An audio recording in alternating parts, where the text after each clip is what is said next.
I think that you've got to remember that if you're frightened, probably the last thing you should do is bring the barriers down. I think we need togetherness. We need to come together to overcome something like this. Bienvenidos seguidores de Última Hora Colombia, nos encontramos con las estrellas de Un Lugar en Silencio Parte 2 que se estrena en nuestro país el 19 de marzo. Thank you for having me. Oh, thank you for having me as well. Although this movie starts like 5 seconds after the ending of the first movie, how your character has changed for this story? Well, Regan she's so different in this one. She is now facing a different kind of emotional stress, dealing with the loss of her father. She's bearing the burden of his loss and his legacy, and this affects her relationship with everyone in the family. And also she now has to go on her journey, and she doesn't know what's safe and what's not. Are there more dangers out there other than monsters that she has to face? So a lot of stress she's going through. Now that you mentioned your father, what is your role now that there is a missing member of the family? Regan has to take on the leadership role in the family. She can't be a child anymore. She has to quickly grow up. She has to think of others now and not just herself. And I think that's a huge shift in her personal shift and her mental perspective about how I'm going to survive, how I'm going to approach this situation. I think that's changed a lot for her. What is happening?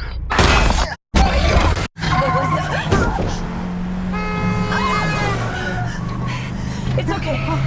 It's okay. We're okay. We're okay. That's not okay. That's not.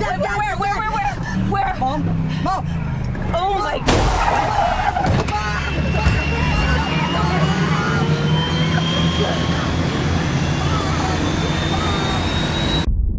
Emily, thank you for your time. Of course. You have new challenges in this movie now that there is a missing member of the family.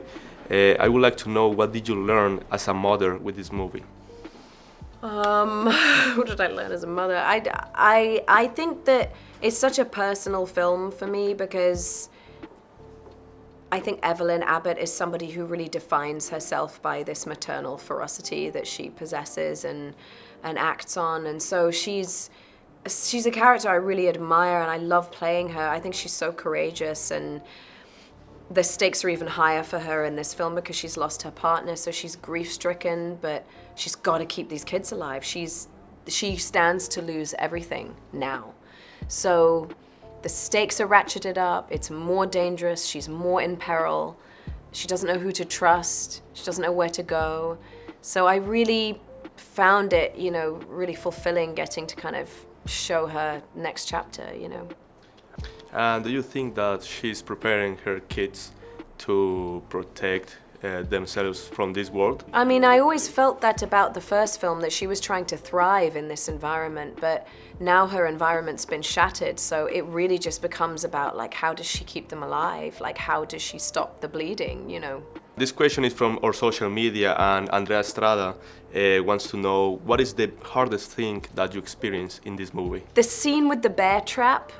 Do you remember that bear trap scene? Yeah. That one was really a challenging week. I remember it was so hot when we shot it. So people were just dying of heat exhaustion. It was like a lot of running. We were shot in an abandoned coal mine, so everyone was just smothered in coal dust. It was just like brutal shooting environment, and it's a big action scene, and we needed 5 days to shoot it. It was really elaborate, and it's a huge sequence in the film, so I think that was probably the most challenging for me. Ronnie, what do we got? Some kind of fire? We got units headed out there now.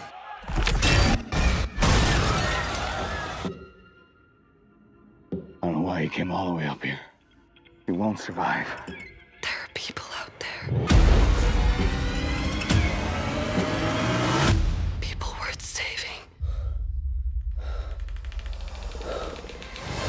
So, first of all, I want to know how you perceive this world, because you two are the new faces of this story. So I would like to know, what will you do in day one and where will you go? Well, it's one of those fascinating things that I think the audience, looking at the story, sort of like try to transpose themselves into that world and try to figure out exactly what would they do in, if the situation arises like that. Again, we can all fantasize about, various things, what you would do at that moment when emotionally you're overwhelmed with this, with that happening. I think it's a great luxury here to fantasize about it. It's a different story when faced with the reality. What is the secret as an actor to transmit terror without emitting any sounds? You just listen to your director. You do your best. You got to act with your body as opposed to just with your face. And so it's a challenge, but we just hope you succeed. Now that you mentioned director, how is to work with John Krasinski as a director of this movie? Amazing. He's a real talent. It's extraordinary what he. Yeah, exactly. He's the real deal. With the first one and the second movie, to be a fine actor and then also an amazing director, it's a real gift he has. And what is the biggest weakness of our society to survive in this world? For example, the millennials. What's a millennials? I think they're young people that we don't understand what they're talking about. That's right. Thank you for the help. I would just say the lack of people coming together in support of one another. Okay, now I want to know your perception of our world, like the real world. What is the biggest weakness of our society to survive in this world?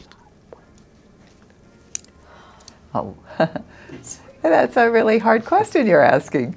I think that our biggest weakness in society is probably, I think, it's our ego or our pride. I think we need to listen to each other more and listen and give people what they need. I think we need to recognize our vulnerability and we need to see others' perspectives and think about how we can help people through situations. What do you think is our biggest weakness from our society to survive in this world?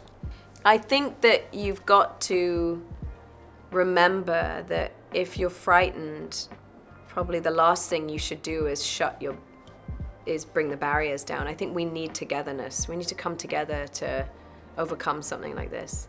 So, would you like to participate in a third movie? Will I come again? Yes, for sure. If I was asked, yeah, for sure. Sure, man. I had such fun making the first movie, and yeah, absolutely. And giving it's a success, of course. Who wouldn't want to? Yeah. I think it would be very fun to be in a third. And yes, who knows? I might not be in it, but I think it'd be fun to have a third. But I would like to see what happens with the family. What's next for this family? What's their next journey? What other situations are they going to face? I think it could, be exciting. Okay.